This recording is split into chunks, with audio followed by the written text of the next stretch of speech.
The measuring spoons clattered against the metal bowl as Emma Carter struggled to keep her hands steady. The rhythmic sound of baking had always been a source of comfort, a reminder of the dreams she had poured into Sweet Endings, her small-town bakery. But today the familiar motions felt different, weighted with an emotion she couldn't quite name, something between frustration and defiance. She had baked hundreds of wedding cakes before, yet none had carried the same bitter edge as this one. This one was for him. Ethan Hayes. The man who once told her she would never be more than small-town trash. The man who laughed when she spoke about opening a bakery, dismissing it as a childish fantasy. The same Ethan who had left her behind, chasing the glittering promise of wealth and success in the city. And now, as fate would have it, she was making the wedding cake for his lavish, high-society nuptials. "Emma, you have to call them and back out." Sophie Bennett's voice cut through her spiraling thoughts. Her best friend and assistant leaned against the industrial kitchen counter, arms crossed, watching her with concern.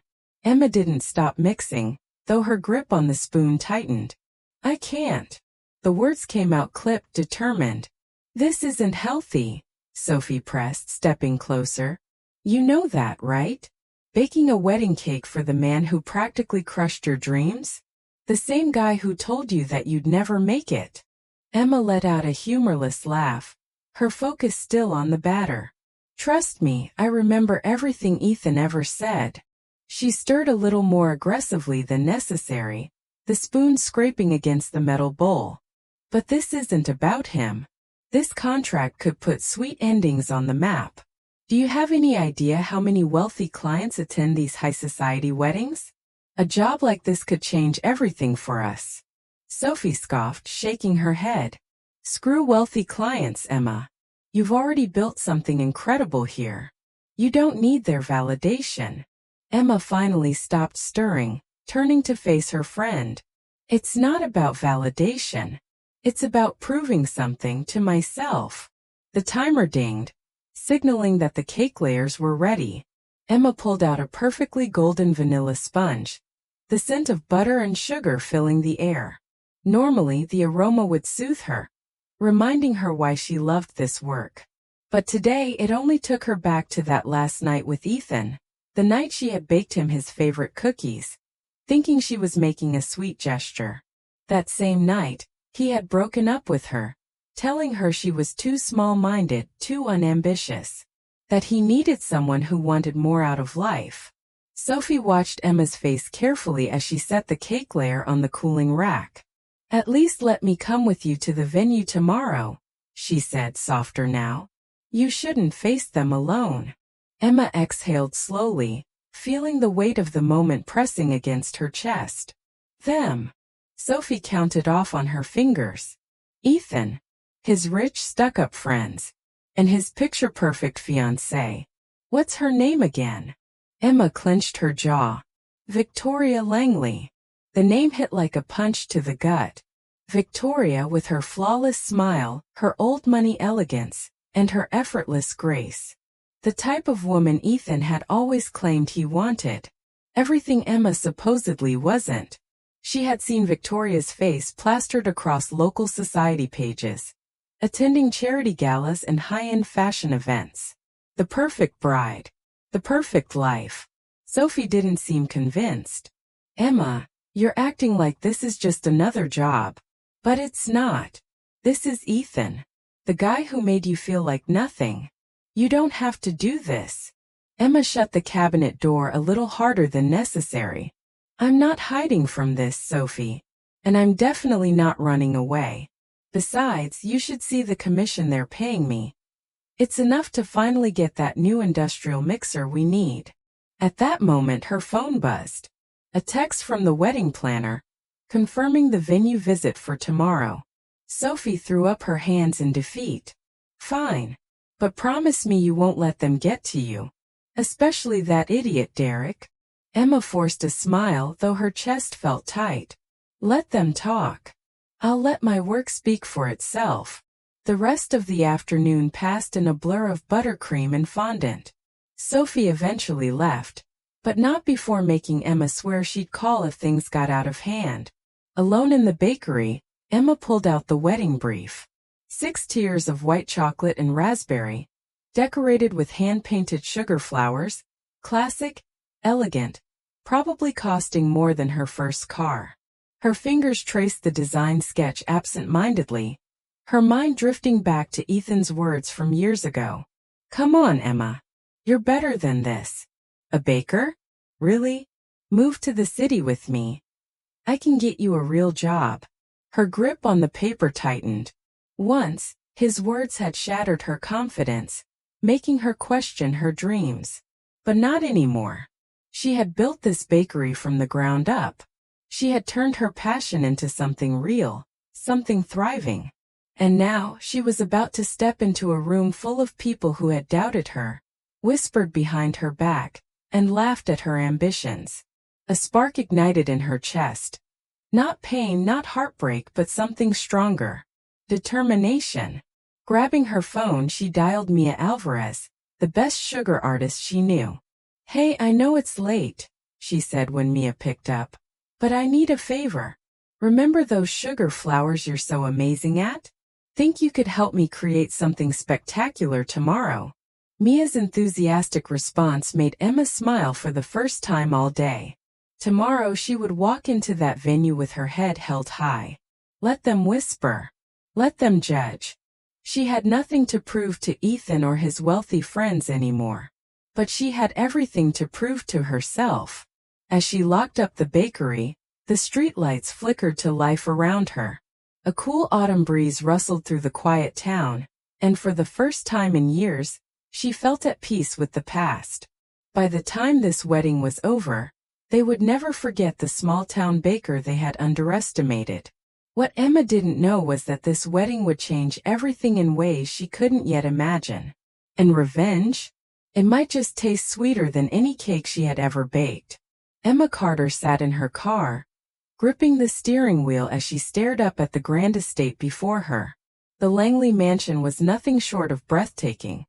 An architectural masterpiece of marble columns, sprawling gardens, and a long winding driveway filled with gleaming luxury cars. It looked like something out of a magazine, a world so far removed from the life she had built that she felt like an intruder just sitting there. Taking a deep breath, she forced herself to remember why she was here.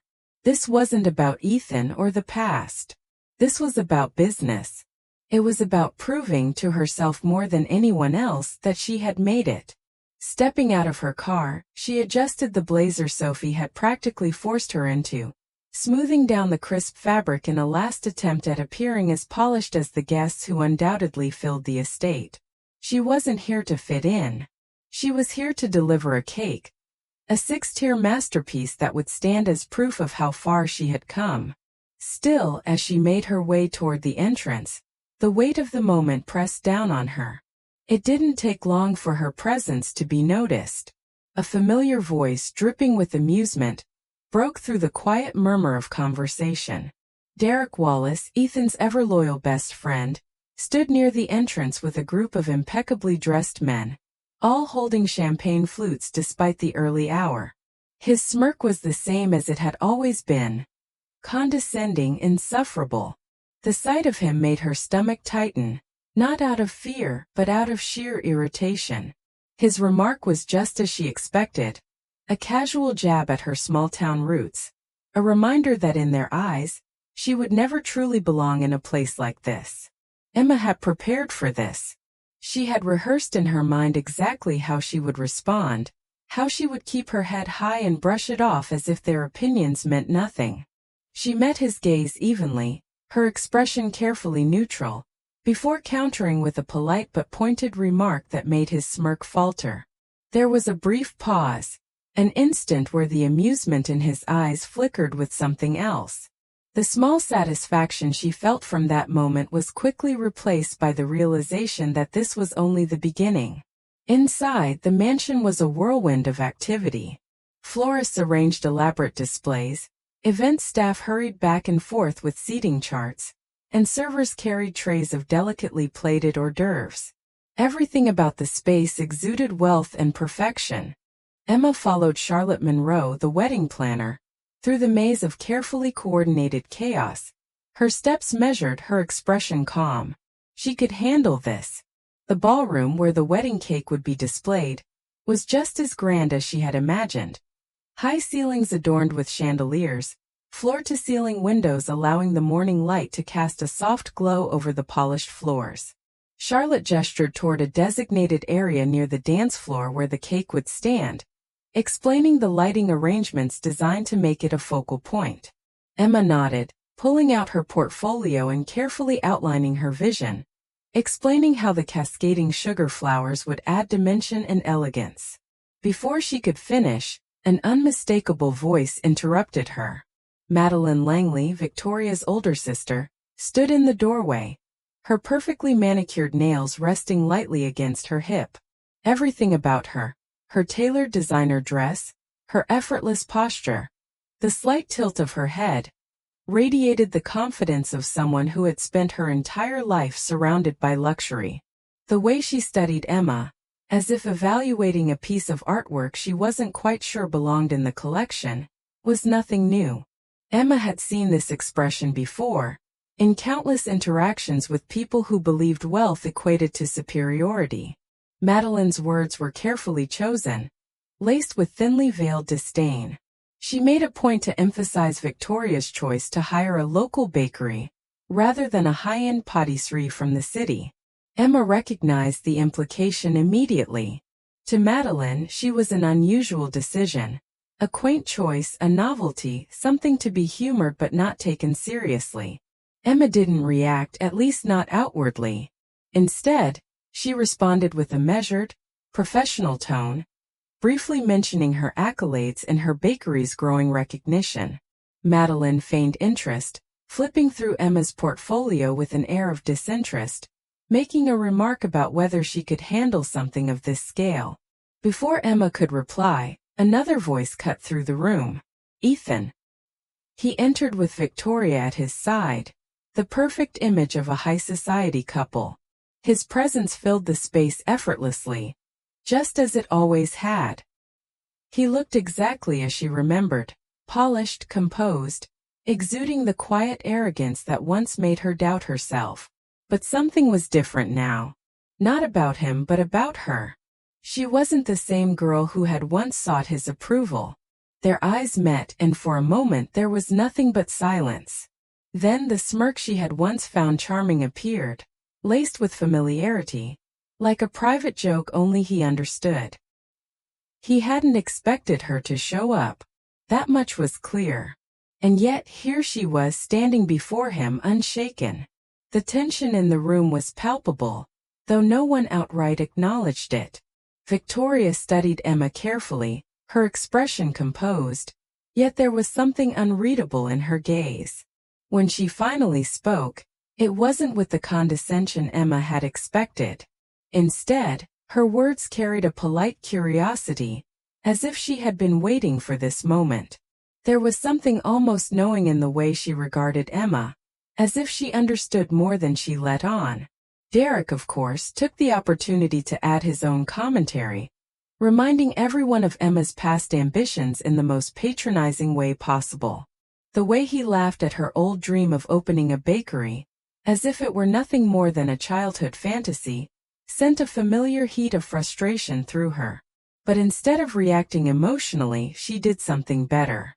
She pulled out her phone and with a simple swipe, showed them the reality of her success. The silence that followed was satisfying. Even Madeline, for all her carefully maintained indifference, seemed momentarily caught off guard. Charlotte, sensing the shift in the air, quickly changed the subject, directing Emma's attention back to logistics. Emma followed, though she could still hear the murmured conversation behind her. Derek, unable to let her have the last word, made a final comment, something about how surprising it was that they had hired the help. She stopped. Turning slowly, she met his gaze, her voice calm but unwavering.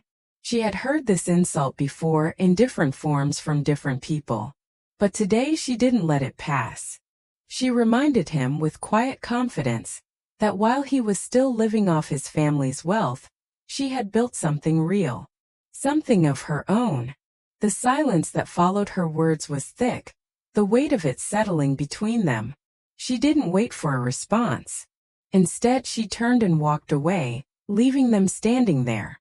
What lingered in her mind, however, was not Derek's arrogance or Madeline's dismissiveness. It was Victoria. The way she had looked at Emma, like she was more than just the baker. Like she was someone she had been waiting to meet. Something was off, and Emma couldn't shake the feeling that this wedding was going to be far more than she had bargained for. Emma Carter sat in a quiet corner of the coffee shop, her hands wrapped around a warm mug, though she barely felt the heat. The air inside was thick with the scent of roasted beans and cinnamon, but she wasn't paying attention to the atmosphere. Her mind was spinning, still caught on the events at the Langley estate earlier that day. The tension, the stares, the subtle but sharp comments, none of it had been surprising. She had walked into that world knowing exactly what to expect. What she hadn't expected, however, was the way Victoria Langley had looked at her. The bride-to-be had studied her in a way that felt different from the others. There was no obvious condescension. No patronizing remarks disguised as polite conversation. Instead, Victoria's gaze had been assessing, almost searching. Emma had felt it in the way she spoke, the careful choice of words, the quiet weight behind them. There had been something there. Something she hadn't quite been able to name at the time. And now, sitting in this dimly lit cafe, waiting for Victoria to arrive, she was finally about to find out what it was. When the bell above the door chimed, Emma looked up. Victoria walked in. Her presence instantly noticeable despite the simplicity of her outfit. She was dressed in a tailored cream-colored coat, her makeup minimal but flawless, her expression unreadable. She scanned the room briefly before making her way over to Emma's table, sliding into the seat across from her. "You're probably wondering why I asked you here," Victoria said, setting down her designer handbag with precise movements. Emma met her gaze, keeping her expression neutral. "The thought crossed my mind." For a brief moment Victoria said nothing. She looked down at her hands, fingers tracing an invisible pattern against the table. When she finally spoke, her voice was softer, quieter than before. "What do you know about my family's business?" Emma frowned. "Langley Enterprises? Real estate development, corporate acquisitions, the usual wealthy family empire." Victoria gave a small, humorless smile. "That's the public version. The glossy one that's printed in magazines and discussed at charity galas." She reached into her bag, pulling out her phone. "This is the reality." She slid the phone across the table. Emma hesitated before picking it up, her eyes scanning the screen. At first, she wasn't sure what she was looking at. Documents, spreadsheets, photographs. Then as she scrolled, the pieces started to come together. Eviction notices stamped with the Langley logo. Reports of community centers purchased for pennies on the dollar, only to be demolished and replaced with luxury condominiums. Environmental violation reports dismissed after generous political donations. Names of families forced out of their homes, replaced by high-end retail projects. Emma's stomach tightened. She looked up, her voice barely above a whisper. "This can't be real." "It is," Victoria said, her expression unreadable. "And it's just the beginning." Emma set the phone down, her mind racing. She had heard whispers about powerful families bending the rules, about backroom deals and forced buyouts.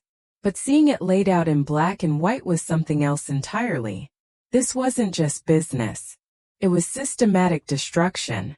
"The homeless shelter on 5th Street, Victoria continued, her voice steady but tense. "The one where we both volunteered years ago. My father bought the property 6 months later. Now it's a luxury high-rise."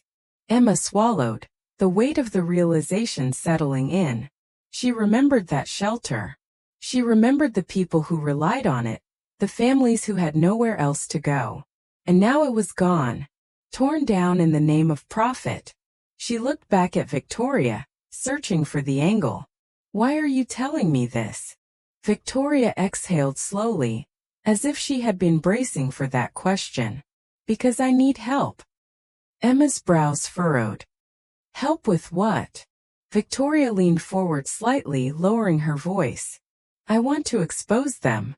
All of it. Every dirty deal, every forged document, every family they've destroyed. I've been gathering this information for months, but I can't do it alone. Emma blinked. And you think I'm the best person to help you? Victoria's lips curved slightly, but it wasn't quite a smile. I think you're the only person they'd never see coming. The words hung between them, thick with unspoken implications. Emma sat back, crossing her arms. You could have gone to anyone. Journalists, lawyers, investigators. Why me? Victoria hesitated, then looked down, as if choosing her words carefully. Because I know what it's like to watch them get away with everything. To sit back and feel powerless while they take and take and take. I thought I could change things from the inside. I thought that by marrying Ethan, I'd have some control over how this family operates. But I was wrong. Her jaw tightened. This wedding, it's not just a wedding. It's a business merger. A way to solidify power and expand the empire. And I refused to be part of it. Emma let the weight of Victoria's words sink in. The pieces were finally coming together. This wasn't just about family secrets. This was about someone trapped in a life she wanted no part of, trying to break free before it was too late. Still, it didn't explain where Emma fit into all of this. So what's your plan? Victoria reached into her bag again, this time pulling out a small USB drive. This contains everything. Documents, emails, financial records. Enough proof to bring them down. But I need help getting it to the right people at the right time. Emma stared at the drive, feeling its weight in her palm even though it was small and light. And you want to do it at your own wedding? Victoria's expression hardened. Yes, because everyone who matters will be there. Every business partner, every politician, every investor who has benefited from my family's corruption. If this comes out in the middle of the wedding, in front of the right people, there will be no way for them to bury it. Emma exhaled sharply, running a hand through her hair. This is insane. Maybe, Victoria admitted. But it's also the only way to make sure they don't just walk away from this. A long silence stretched between them. Emma stared at the USB drive, then at Victoria. She thought about Derek's smirk, Madeline's dismissive glances, Ethan's condescension. She thought about the shelter, the families displaced, the homes demolished, the quiet suffering masked by polished PR statements and charitable donations. She closed her fingers around the USB drive. If we do this, there's no going back.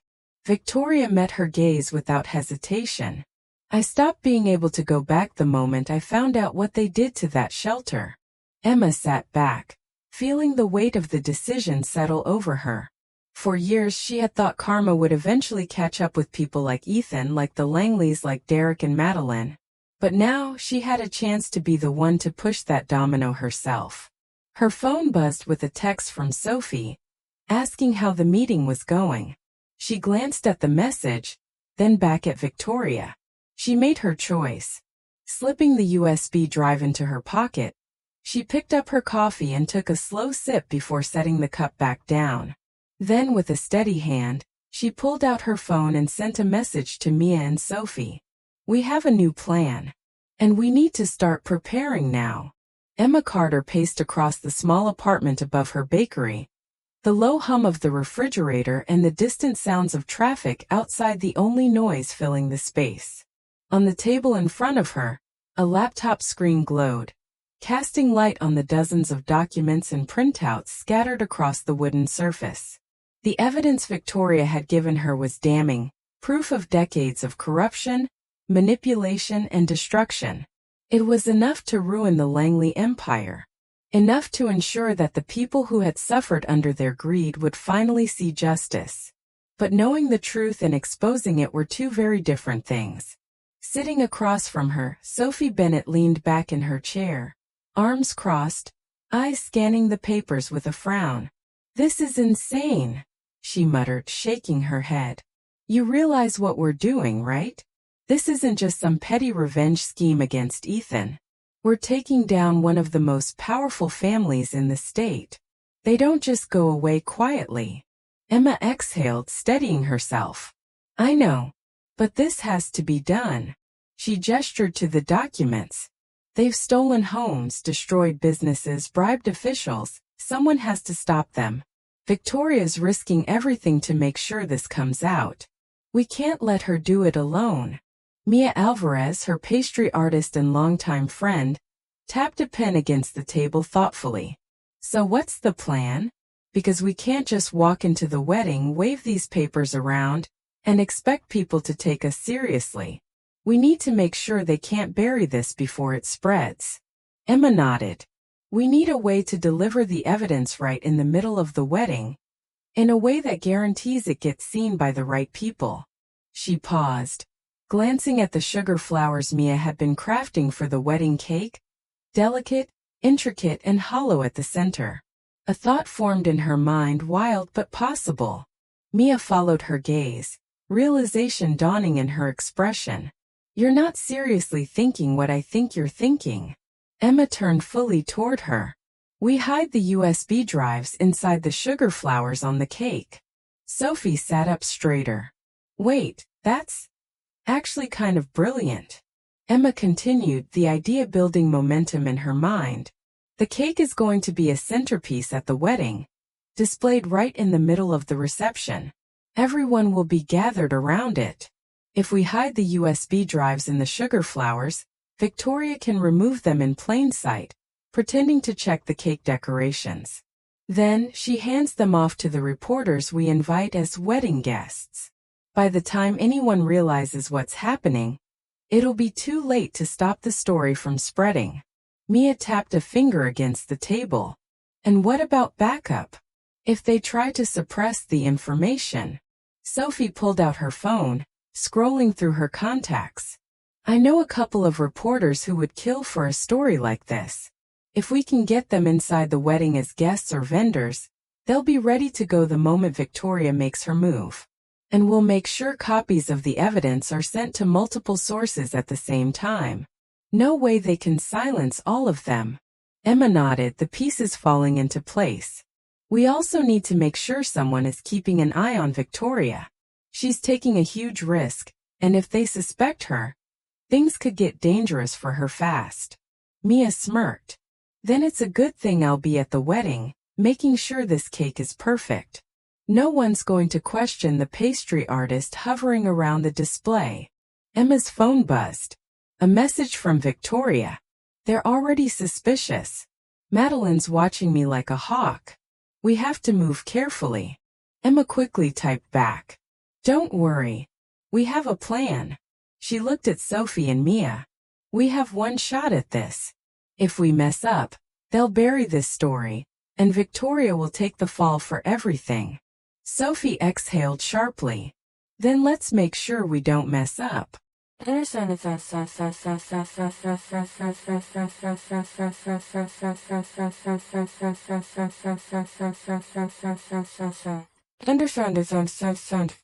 The next morning, the bakery was a flurry of movement. Mia worked meticulously, crafting the sugar flowers with careful precision, ensuring each one looked identical to the real decorations while being hollow enough to hold the small USB drives. Emma handled the cake itself, each tier stacked and smoothed with flawless buttercream, ensuring there was no reason for anyone to suspect tampering. Sophie sat at the counter making calls and sending emails, ensuring that when the evidence was released, it would spread like wildfire. She confirmed the attendance of 3 reporters under the guise of wedding guests, each equipped with cameras and recording devices. Victoria's updates were sporadic, careful not to draw too much attention. She confirmed that everything was proceeding as planned, but Madeline's suspicions were growing. The pressure was mounting. By late afternoon, the sugar flowers were complete, each one identical to the others, save for the few that contained the incriminating evidence. They were indistinguishable to the naked eye. blending seamlessly into the elaborate design Mia had created. Emma carefully packed the cake and decorations, loading them into the delivery van. She felt the weight of the moment settle over her, the knowledge that once she stepped into the Langley estate tomorrow, there would be no turning back. As she wiped her hands on her apron, Sophie stood beside her. "You sure about this?" Emma met her gaze, unwavering. "Absolutely." Mia grinned. "Then let's go make history."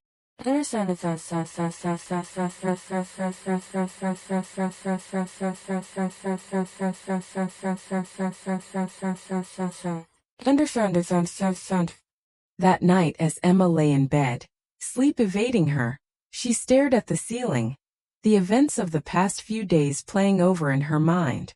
Every decision had led to this moment. Every painful memory, every ounce of doubt, every belittling remark from Ethan and his friends, it had all built to this. She thought about the shelter that had been demolished, the families who had lost their homes, the people who had been silenced, and she thought about Victoria, trapped in a life she never wanted, taking the biggest risk of her life to set things right. Her phone buzzed one last time before she finally closed her eyes. A message from Victoria. "Tomorrow we end this." Emma exhaled, rolling onto her side. Tomorrow, the Langley family would finally face the consequences of everything they had done. And this time there would be no escaping it. The Langley estate stood in breathtaking perfection, its grand halls bathed in golden afternoon light. Guests arrived in sleek black cars, their designer gowns and tailored suits shimmering as they moved through the pristine gardens. The event had been planned to the last detail. Every flower arranged, every table setting curated for maximum elegance. It was meant to be the wedding of the year, a celebration of wealth, power, and legacy. Inside, the ballroom was alive with quiet conversation, champagne glasses clinking against fine crystal. Servers moved through the crowd with practiced efficiency, offering delicate hors d'oeuvres to guests who had spent their lives expecting nothing less than perfection. The six-tier wedding cake stood proudly near the center of the room, its intricate sugar flowers cascading down the pristine white fondant. It was a masterpiece, the crowning jewel of the reception, and no one suspected that within its delicate decorations lay the downfall of the Langley Empire. Emma Carter remained near the cake, adjusting the placement of the sugar flowers with careful precision. Her hands were steady, her expression calm, but beneath the surface her pulse raced. The hours of preparation had led to this moment. The plan was in motion and there was no turning back now. She caught a glimpse of Mia, who was stationed near the catering staff, pretending to double-check the dessert arrangements while ensuring that no one interfered with the carefully placed sugar flowers. Sophie was on the other side of the room, positioned near a small group of journalists who had managed to slip into the guest list unnoticed. Everything was in place. Now they just had to wait. Ethan moved through the crowd, the embodiment of effortless charm. His polished exterior had always masked the arrogance beneath, the quiet assumption that he was untouchable. He greeted guests with the same easy smile that had once made Emma question her own worth, shaking hands with business partners, exchanging pleasantries with politicians, maintaining the illusion of control. Madeline remained close to the front of the room, watching the proceedings with careful eyes. Her presence was calculated, every movement deliberate as she ensured that the event remained flawless. It was clear that she had been on edge for days, her usual composure fraying at the edges. Victoria was nowhere to be seen. The murmur of conversation softened as the grand doors of the ballroom opened, and all eyes turned toward the entrance. Victoria stood in the doorway, her ivory gown flowing elegantly around her as she stepped inside. The golden light from the chandeliers reflected off the beading on her dress, making her look almost ethereal. Yet something was different. She did not move with the demure grace expected of a bride. Instead, she walked with quiet determination, her head held high, her expression unreadable. There was no soft smile, no nervous glance toward the guests. no warmth in her gaze as she approached the front of the room. A shift rippled through the crowd, unease settling in as whispers filled the air. Madeline's expression tightened as she stepped forward, murmuring something under her breath, her fingers curling around Victoria's arm in an attempt to stop her. Victoria barely acknowledged her, shaking off the grip with a subtle but firm movement. The silence deepened as she stepped onto the raised platform, her eyes scanning the crowd before finally settling on the officiant. The weight of her presence alone was enough to command the attention of every guest in the room.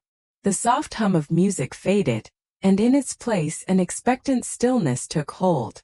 Instead of facing Ethan, she turned to the guests. The speech she delivered was not the carefully crafted vows the guests had expected. It was not a declaration of love, nor a celebration of union. Instead, it was a revelation. With unwavering composure, Victoria spoke of the truth buried beneath the Langley fortune. She exposed the silent destruction behind their acquisitions, the forced evictions, the bribed officials, the communities that had been erased in the name of profit. She named the families who had lost their homes, the businesses crushed under their influence, the lives ruined by their greed. A stunned hush fell over the crowd. Shock registered across the guests' faces, some exchanging uneasy glances, others frozen in place as the weight of her words settled in. The whispers began again, hushed and urgent. No one had expected this. No one had ever dared to challenge the Langley name in such a public way, least of all one of their own. Ethan tensed beside her, his hands clenching into fists. The practiced ease in his expression cracked, revealing a simmering rage beneath the surface. Madeline's face had gone pale, her jaw tightening as she turned sharply, looking for a way to contain the damage before it spread beyond their control. But it was already too late. Victoria reached toward the wedding cake, plucking one of the sugar flowers from its pristine surface. She held it up for a moment, letting the delicate craftsmanship catch the light before closing her fingers around it. A soft, brittle sound echoed as the sugar shattered, revealing the small metallic device hidden within. Gasps filled the room as realization dawned. From different corners of the ballroom, the reporters who had been waiting for this moment stepped forward. The sudden flashes of cameras illuminated the shocked expressions of the guests, the frozen disbelief on Ethan's face, the barely concealed fury in Madeline's tightening posture. Panic set in. Madeline turned sharply toward the security staff, motioning for them to intervene, to stop what was happening before the damage became irreversible. But it was too late for that. Beyond the ballroom doors, the unmistakable sound of approaching sirens pierced the air. The entrance burst open as uniformed officers stepped inside, their presence cutting through the chaos. At the front stood Detective Harris, his expression unreadable as he surveyed the unfolding scene. He barely glanced at Ethan before announcing the charges: fraud, bribery, illegal business practices. The words hung heavy in the air, final and absolute. Madeline's composure finally broke. Her desperate attempts to argue to regain control fell on deaf ears. Ethan's fury simmered beneath the surface, but for the first time, he found himself powerless. Emma watched as they were led away, the whispers among the guests growing into a roar of scandal and speculation. The perfect wedding had unraveled into a spectacle, the carefully crafted illusion of the Langley legacy shattered beyond repair. Sophie exhaled beside her, her voice low with disbelief. "I can't believe we actually pulled it off." Mia grinned, crossing her arms as she glanced toward the ruined wedding cake. Best use of sugar flowers in history. Emma allowed herself to take it all in. The flashing cameras, the murmurs of guests realizing the truth, the sight of Ethan and Madeline being escorted out of the estate. It had taken years for justice to catch up to them, and now it had arrived in the most spectacular fashion. For years, Ethan had told her she would never be more than a small-town baker, that she would never belong in his world. Today she had proved that she didn't need to. As she turned away from the chaos, a quiet sense of satisfaction settled over her. She had built something for herself, something real, something no one could take away. And that, she realized, was far sweeter than revenge could ever be. The scent of fresh bread and vanilla filled the air as Emma Carter stood behind the counter of her newly expanded bakery. The early morning light streamed through the windows, illuminating the space with a golden warmth. Sweet endings had been her dream for as long as she could remember, and now it was something more. It was no longer just a bakery. It was a statement, a testament to resilience, and a symbol of what could rise from the ruins of corruption. The sign above the door had changed. Where once it had read Sweet Endings, now it bore a new name. Sweet Endings and Beginnings. A fitting tribute, not just to the bakery's growth, but to the journey that had brought her here. It had been weeks since the wedding scandal that had rocked the city. The Langley empire had crumbled in a spectacular fashion, its once unshakable reputation tarnished beyond repair. The headlines had run for days, each new revelation exposing another layer of corruption. Ethan's carefully curated image had shattered, his family's business holdings frozen as investigations mounted. His mother had fled the country, and his father's associates had cut ties, scrambling to salvage what they could. But there was nothing left to save. Victoria had walked away from it all. She had chosen not to fight for the remnants of a broken legacy, but instead to build something new. Together, she and Emma had reclaimed one of the properties the Langleys had stolen. A community center that had once been a cornerstone of the neighborhood, before it had been gutted for profit. Now it was being restored to its original purpose, a place where people could gather, rebuild, and find support. Victoria entered the bakery, setting a newspaper down on the counter. The bold headline read, "From heiress to advocate, Victoria Langley rebuilds what her family destroyed." She smiled as she pulled off her coat, a warmth in her expression that hadn't been there before. "We made the front page again." Emma glanced at the headline, then at her friend. "Of course we did. Scandal sells." Victoria let out a small laugh, shaking her head. "It's not a scandal anymore. It's a movement." The community had responded in a way Emma hadn't expected. People had rallied around them not just because of what they had done, but because they had proven that change was possible. The old community center, once slated for demolition, was now a hub for after-school programs, job training workshops, and food assistance services. What had once been a symbol of corporate greed was now a place of healing. Sophie entered from the back, wiping her hands on her apron. "First batch of croissants is ready, and there's a line outside the door already." She smirked, nodding toward the growing crowd. "Looks like everyone wants a taste of the bakery that took down the Langleys." Emma rolled her eyes, but she couldn't deny the truth. Business had never been better.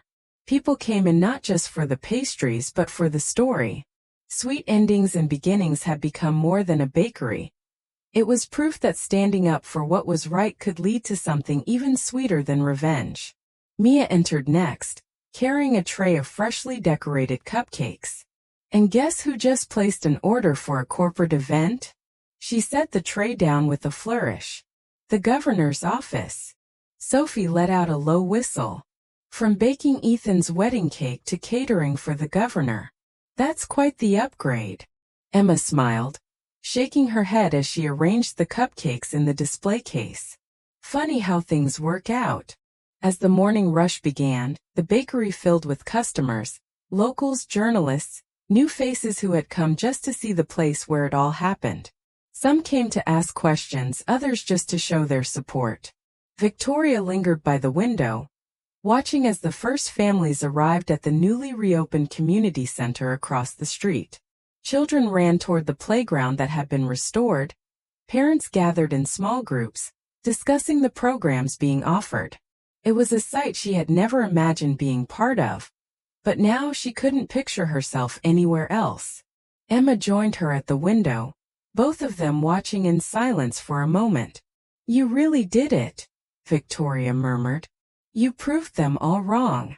Emma thought back to the years of doubt, the whispered conversations behind her back, the dismissive smirks from people who had never believed she was capable of more. Ethan's voice echoed in her memory, telling her she would never amount to anything, that she would never be more than a small-town baker. She exhaled, her gaze steady as she looked out at the future she had built. "No," she said, a small smile touching her lips. "We did." The bell above the door chimed, and Emma turned to greet the next customer, ready to serve more than just pastries. She was ready to serve a reminder, to herself and to anyone who doubted the power of persistence. Success wasn't about proving others wrong. It wasn't about revenge or spite. It was about taking what was broken and turning it into something whole. And as she moved behind the counter rolling up her sleeves, she realized that this life, this work, this purpose, was the sweetest victory of all. The morning sunlight streamed through the large windows of sweet endings and beginnings, casting a warm glow over the display of freshly baked pastries. The scent of cinnamon and vanilla filled the air, blending with the quiet hum of customers enjoying their morning coffee. Business had never been better. The bakery had become more than just a place for desserts. It was a symbol of defiance, of resilience, of a victory won against one of the most powerful families in the city. Emma Carter wiped her hands on her apron, taking a moment to soak in the calm before the rush of the day. She had worked for this, fought for it. The memory of the Langley wedding scandal still lingered in the headlines, reporters still dissecting every detail of the downfall. But Emma had put it behind her. Or at least she had tried. The bell above the door chimed, its familiar sound usually a welcome one. But as soon as she looked up, her breath caught. Standing in the doorway, poised as ever in an elegant black coat, was Margot Langley. Emma had faced Ethan's arrogance, Madeline's condescension, Derek's mockery. But Margot was something else entirely. She was a woman who wielded power with quiet precision, who never raised her voice because she never needed to. Control was second nature to her, and as she stepped inside, her heels clicking softly against the bakery floor, she carried herself like she still owned the world. Emma squared her shoulders, refusing to shrink in her presence. Margot approached the counter, her expression unreadable, though there was something in the way she studied the space around her, as if assessing its worth. When she finally spoke, her voice was smooth, carefully measured. She congratulated Emma on her recent success, remarking on how quickly she had made a name for herself. Her tone was pleasant, almost warm, but Emma knew better than to mistake it for kindness. A cream-colored envelope appeared on the counter, Margot placing it there with a deliberate touch. Inside, she explained, was a check.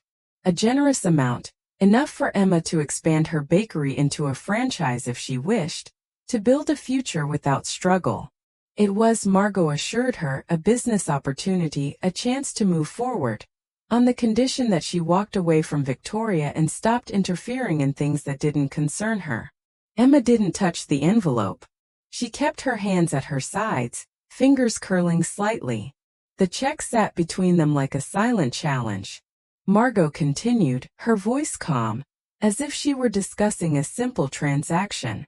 Emma had done well for herself, but the Langley name still carried weight, and power did not simply vanish because of a scandal. It shifted, adapted, and reclaimed what it had lost.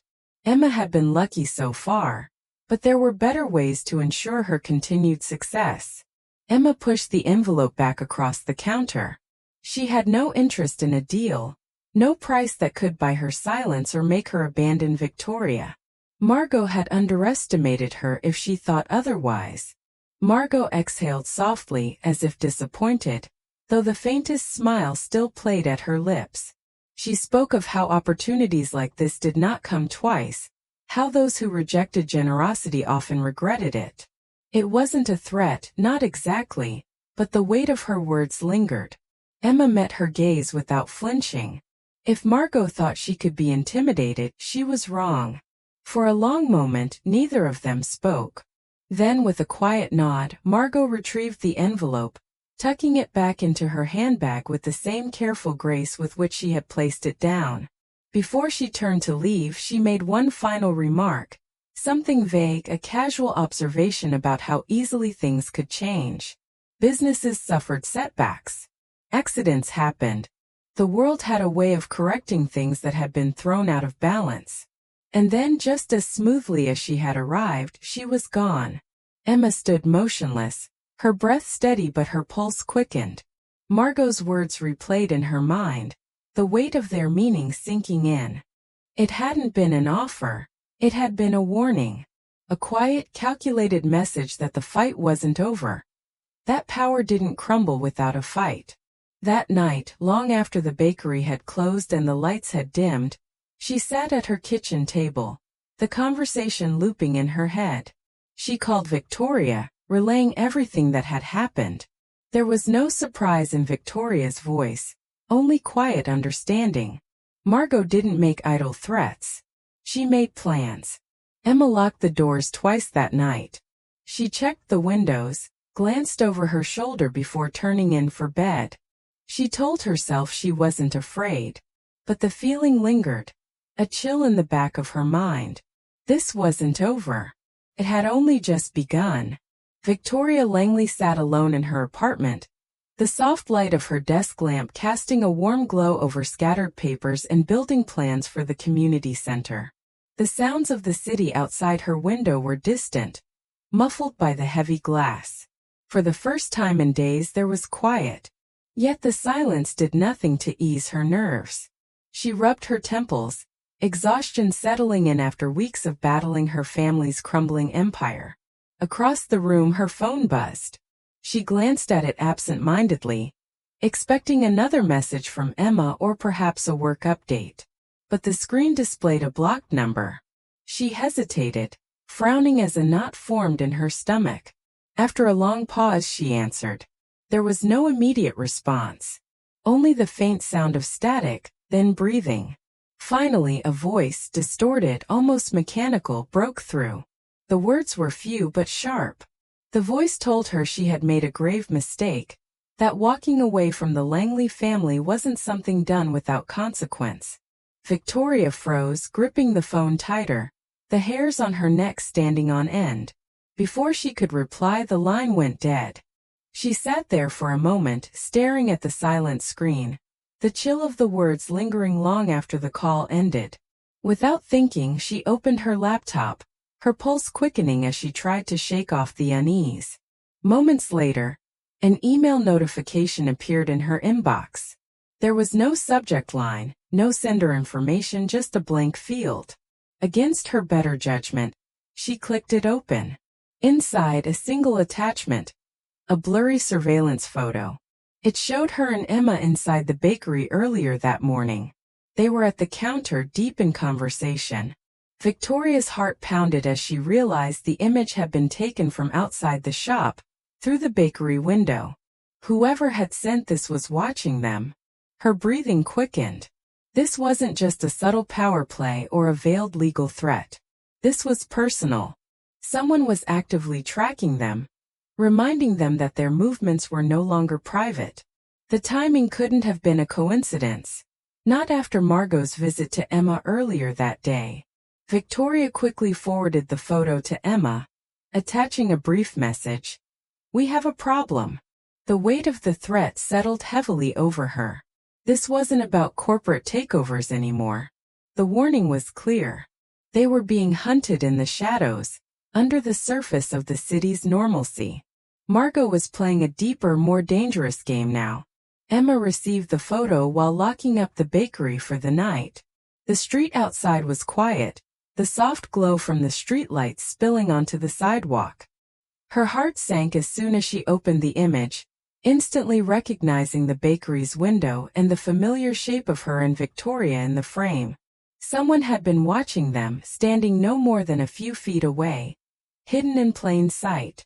She scanned the darkened street now, her eyes darting to every corner, every car parked nearby. Nothing seemed out of place, yet everything suddenly felt off. The once cozy, safe little town now felt like unfamiliar territory. Emma texted Victoria back immediately, asking if she was safe. Victoria replied quickly, saying she was locking her doors and pulling the curtains shut, They agreed to meet the next morning to regroup, but neither of them could shake the unsettling feeling that tonight would be different. Victoria poured herself a glass of water, but her hands trembled slightly as she set it down. Her mind ran through worst-case scenarios. Margot had always been calculated, careful not to get her own hands dirty. But that didn't mean she lacked the connections to make people disappear quietly. The old Langley way had always been to control through influence and silence. If someone couldn't be bought, they could be cornered. Victoria thought of Emma. Stubborn, proud, unwilling to bend to intimidation. It was one of the things she admired most about her. But it also made her a target. Across town, Emma double-checked the locks on the bakery's doors and windows, then checked them again. The lingering echo of Margot's earlier visit replayed in her mind. The veiled warning, the cold smile, the envelope with its dangerous promise. Emma had stood her ground then, but this was something else. For the first time, Emma felt the vulnerability of being watched. Not just by someone seeking revenge, but by someone who thrived on control. Back at Victoria's apartment, another notification flashed on her phone. Another email from the same block sender. No message this time. Just another image. This one was worse. The new photo showed Emma alone in the bakery, staring out the front window. Behind her, captured in the reflection of the glass, was the faint silhouette of someone standing outside. Someone wearing a dark coat, face obscured, clearly watching. Victoria's stomach dropped. This wasn't surveillance from a distance. Whoever it was had been right there, watching Emma from just beyond the glass. She immediately called Emma, who answered on the first ring. Without wasting time, Victoria relayed what she had seen, her voice low and urgent. Emma listened, jaw tightening as she glanced out the window once more. She could still see the faint outline of footprints in the thin dust outside the bakery. They agreed to meet earlier than planned, both realizing the situation was escalating faster than they had expected. The fear was no longer just theoretical. Someone was closing in. Later that night, Victoria sat in the dark of her apartment, the only light coming from her laptop screen. She stared at the photos, then at the blinds covering her windows, wondering if eyes were watching her from the other side. Emma, meanwhile, sat behind the bakery counter, refusing to go upstairs to her apartment. Instead, she brewed a fresh pot of coffee and settled in to keep watch, unable to shake the feeling that if she let her guard down, the next photo might show more than just shadows outside the window. What had started as a fight to expose a corrupt family had become something far more dangerous. Margot had always been ruthless in business, but now she was taking this battle into the shadows. And Emma and Victoria were beginning to realize they weren't just fighting for justice anymore. They were fighting for their safety. The bakery was quiet, the hum of the refrigerator and the occasional creak of the old wooden floorboards the only sounds filling the dimly lit space. Emma sat behind the counter, a mug of black coffee in her hands, her eyes locked on the dark street outside. The photo from earlier still haunted her. A shadowed figure lingering outside the bakery, staring directly at her. It wasn't just paranoia now. Someone was definitely watching them. She glanced at the time. Midnight. She debated whether to go upstairs to her apartment or stay on the bakery floor, but something told her to remain where she was. Just as she stood to pour another cup of coffee, the bell above the door chimed. Emma froze. No one should have been out this late, especially not after everything that had happened. When she turned around, she was met by a figure she hadn't seen in weeks, Ethan Hayes. He stood in the doorway, drenched from the light rain outside, his usual perfectly styled hair disheveled, the tailored suits replaced by a simple coat and jeans. He looked thinner, worn down, as if carrying the weight of something far heavier than guilt. His eyes darted nervously around the bakery before settling on her. Emma's first instinct was anger, but it was quickly followed by wariness.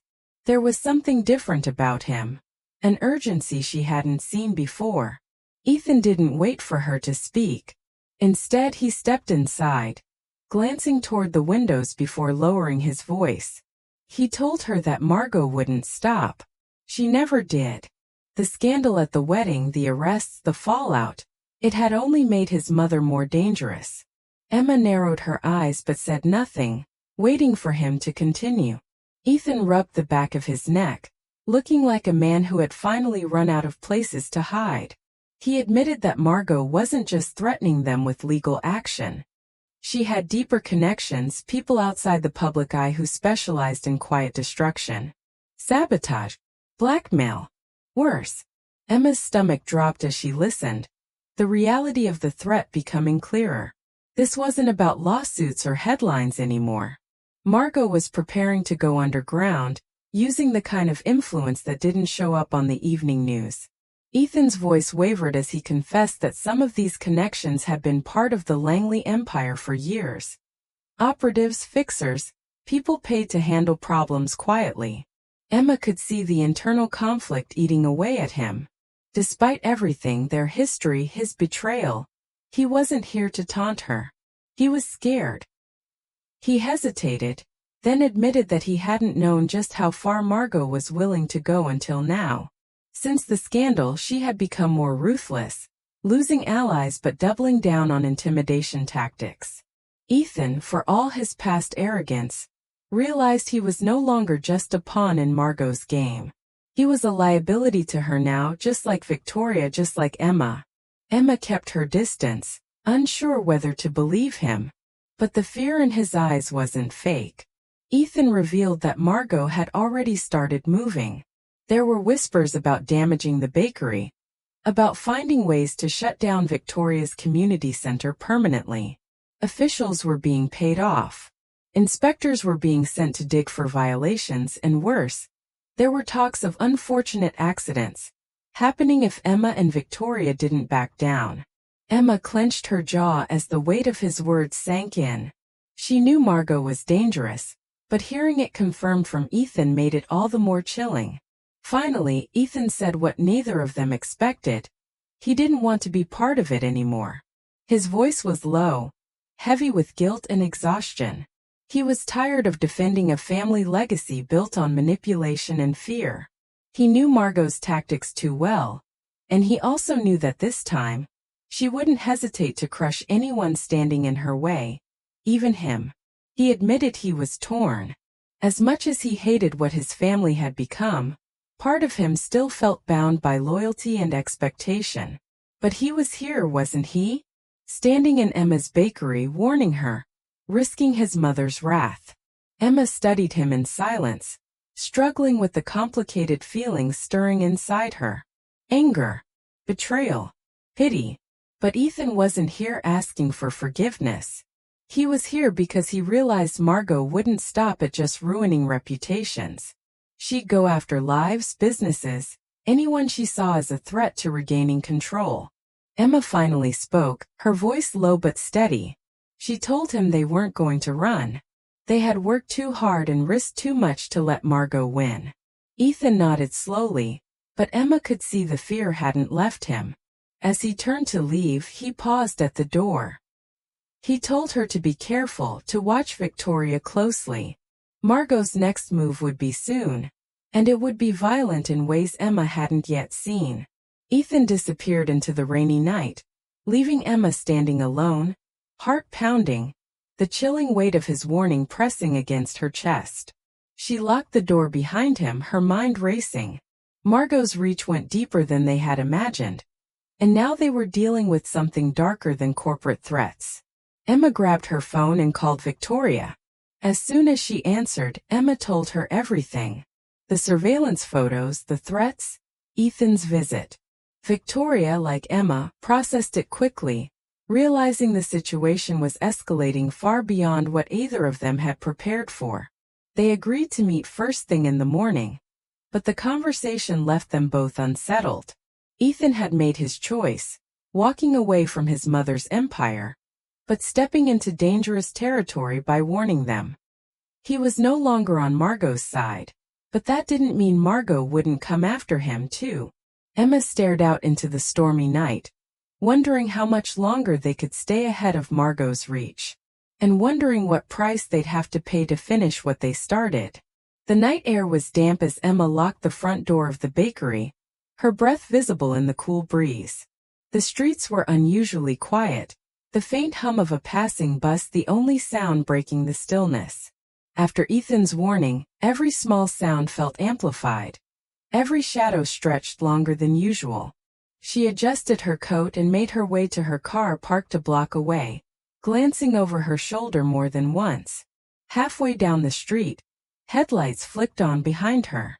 A black SUV idled near the curb, engine rumbling softly. The vehicle wasn't one Emma recognized, but it trailed her slowly as she walked, keeping a careful distance.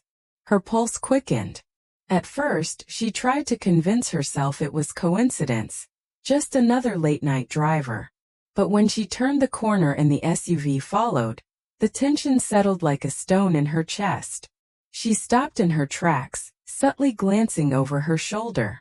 Behind the wheel, partially obscured by the shadows, she caught a glimpse of Derek Wallace, Ethan's former best friend, now a man who had slipped further into Margot Langley's inner circle. His sharp features were unmistakable, his cold stare fixed on her from behind the windshield. Emma quickened her pace. She didn't break into a run, not yet, but her senses heightened with every step. She ducked into a nearby alley, emerging through a backlit that would take her closer to her car. When she finally slid behind the wheel and locked the doors, she saw the SUV idling at the far end of the block, its lights still on. But Derek didn't follow further. Instead, the SUV turned slowly and disappeared into the darkness. The threat was clear. They weren't just watching now. They were closing in. Emma sat in her car for several moments, heart-pounding fingers gripping the steering wheel tightly. Across town, the situation was unraveling even faster at Victoria's end. The reclaimed community center, the very symbol of everything Victoria had fought to rebuild, was facing a wave of anonymous complaints. Emails and letters had flooded city officials accusing the center of violating zoning laws and health codes. Unscheduled inspections were suddenly appearing, some officials showing up without proper paperwork but demanding access to the premises. Victoria had grown up in this world. She knew the signs. These weren't random audits or miscommunications. They were calculated moves. Someone was trying to shut them down piece by piece under the guise of legal process. But what troubled her more was the deliberate timing. Just as the center was preparing to open its job training and food assistance programs to the public. One morning, as volunteers gathered to paint a mural on the community center's outer wall, they found it defaced with crude messages. Spray-painted warnings in bold red letters stretched across the bricks. "You don't belong here." The same paint had been splashed across the entrance doors. Victoria knew exactly who had sent this message. Back at the bakery the next morning, Emma arrived early, still rattled by the previous night. She expected to find comfort in the familiar smell of freshly baked bread and coffee, but what greeted her instead was chilling. The front window had been smashed, shards of glass scattered across the floor. Inside, flour had been thrown across the counters, shelves knocked over, and trays of pastries smashed onto the ground.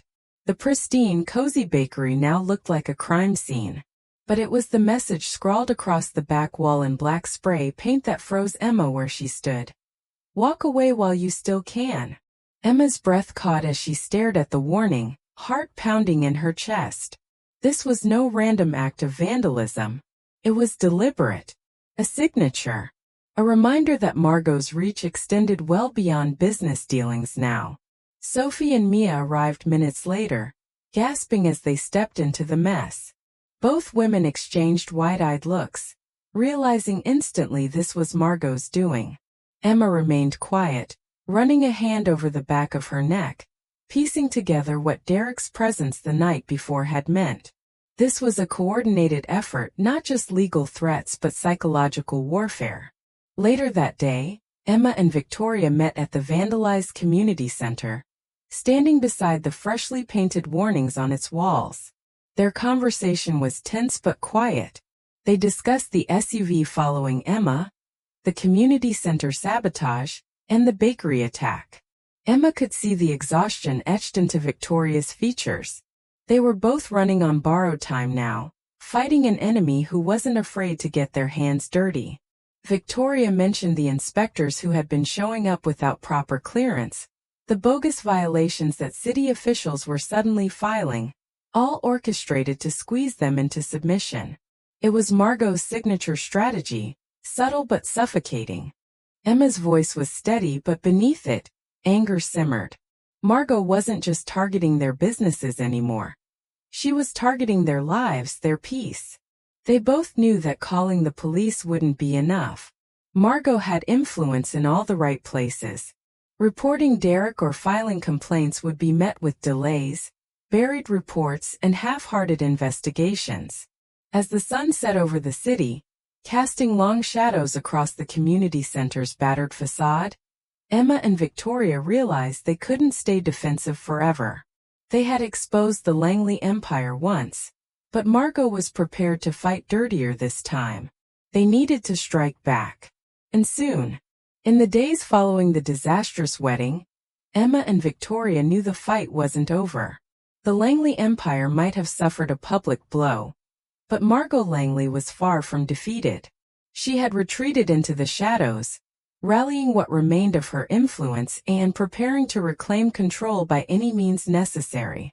Emma could feel it in every glance cast their way, in the sudden quiet of former allies too afraid to speak. Instead of waiting for Margot to strike again, Emma and Victoria agreed it was time to take the offensive. They wouldn't just defend their businesses or hope that the justice system would finish what they started. They would dismantle Margot's power from the inside out. Victoria was the first to suggest it. Sitting in Emma's small office above the bakery late one evening, she leaned over a cluttered desk and mapped out a plan. They would track Margot's movements, pinpoint her financial assets, and uncover the off-the-books dealings that kept her dangerous, even after the arrests. Emma agreed without hesitation, knowing that staying passive would only invite disaster.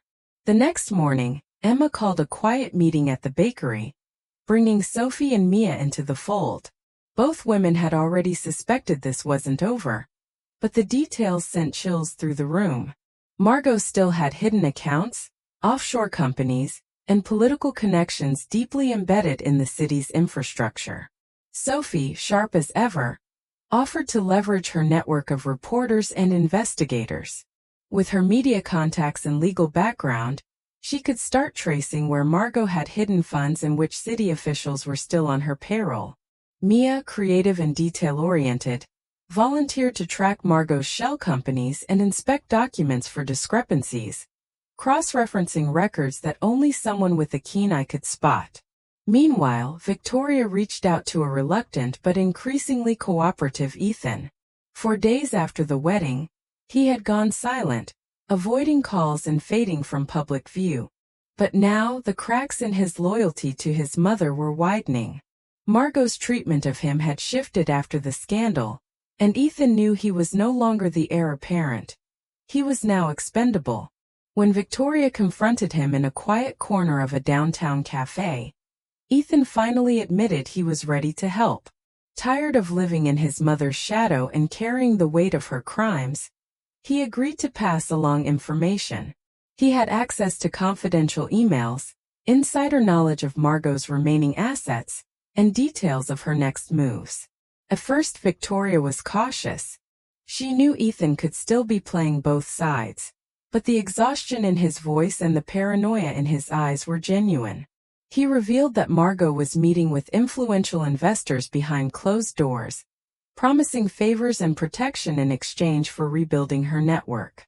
There were whispers of blackmail, sealed files on local officials, and bribes being funneled through charities as cover. Emma and Victoria realized that exposing Margot's financial crimes alone wouldn't be enough. They had to sever her power at the root, her political influence.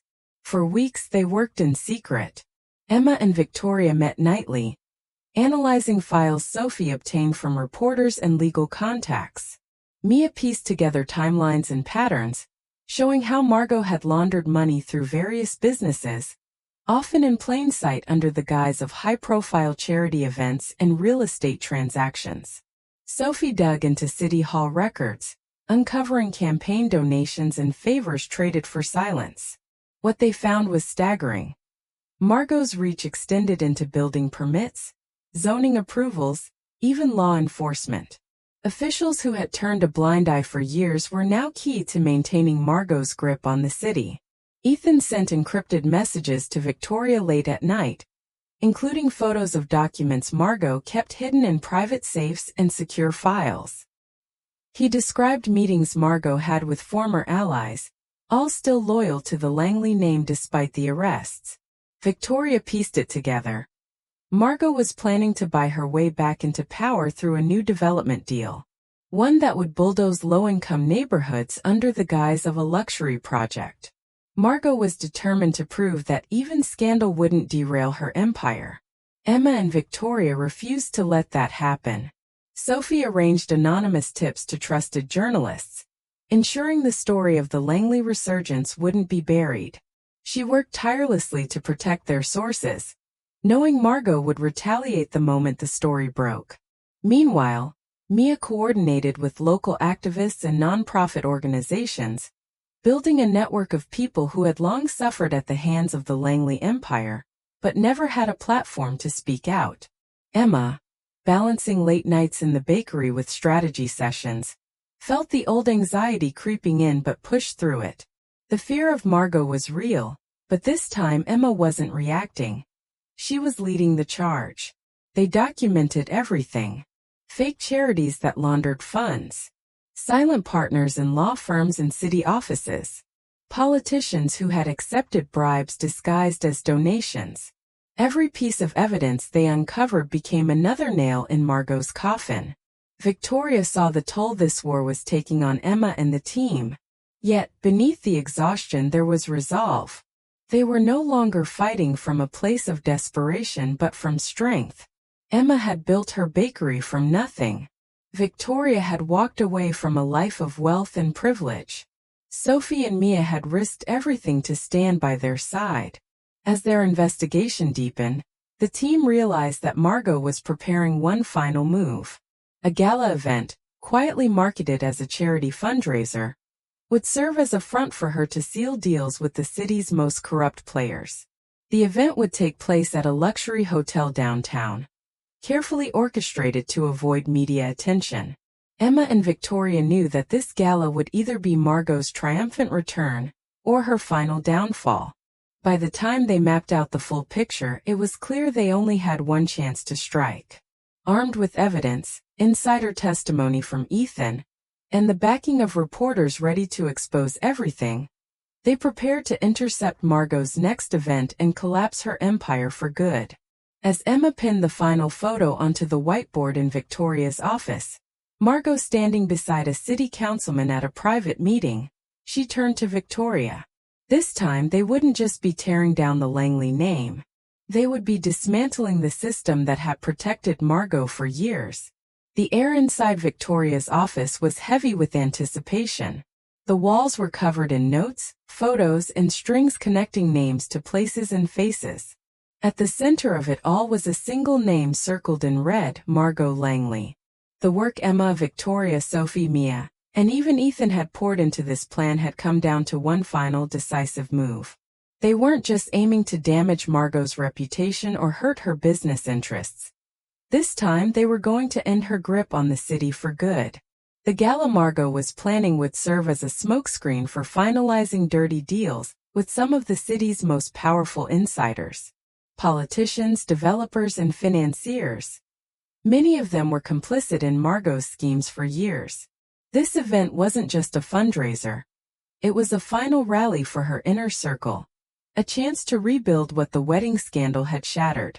But Margot didn't know that Emma and Victoria were already inside her network.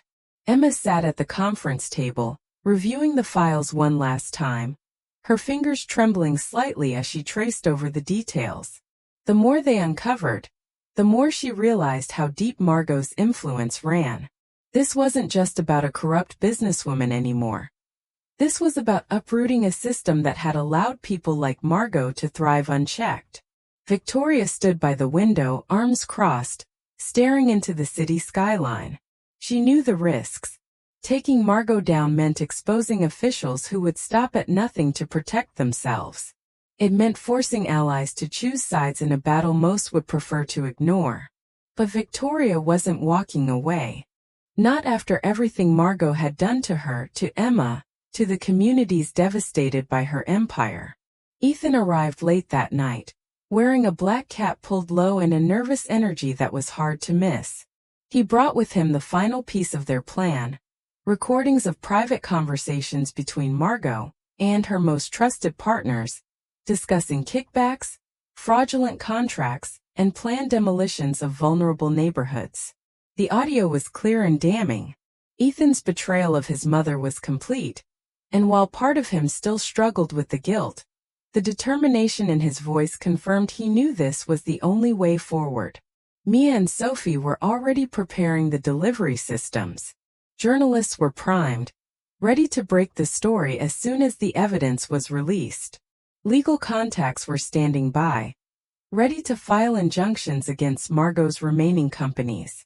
Every step had been timed perfectly, but they all knew that if Margot caught wind of their plan, there would be no warning.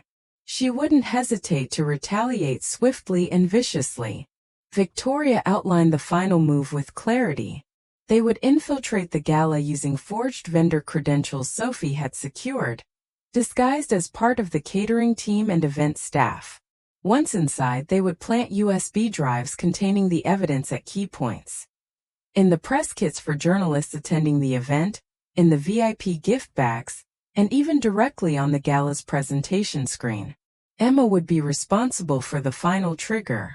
As a baker and caterer, no one would question her moving through the event space. Her role would be to swap Margot's prepared presentation video with one of their own, an exposé of corruption, complete with the damning recordings Ethan provided. Victoria and Ethan would move through the crowd, quietly identifying allies who might still be willing to jump ship and cooperate once the truth was out. When the night arrived, the tension was palpable. The luxury hotel hosting the gala was draped in deep golds and silvers, its ballroom filled with the glittering elite. Margot stood at the center, flawlessly composed, playing hostess with chilling grace. To anyone else, it looked like the perfect comeback, the Langleys reclaiming their position at the top. But behind the scenes, Emma and Victoria were already in place. Emma, dressed as part of the catering staff, moved unnoticed through the kitchen and event hall, while Mia coordinated with a small team of journalists and activists who had quietly blended in among the guests. Victoria and Ethan, wearing formal attire, slipped into the crowd. Victoria's sharp eyes caught familiar faces. City officials who had been on her family's payroll for years, developers who had signed deals behind closed doors, investors who profited from every building Margot's empire crushed.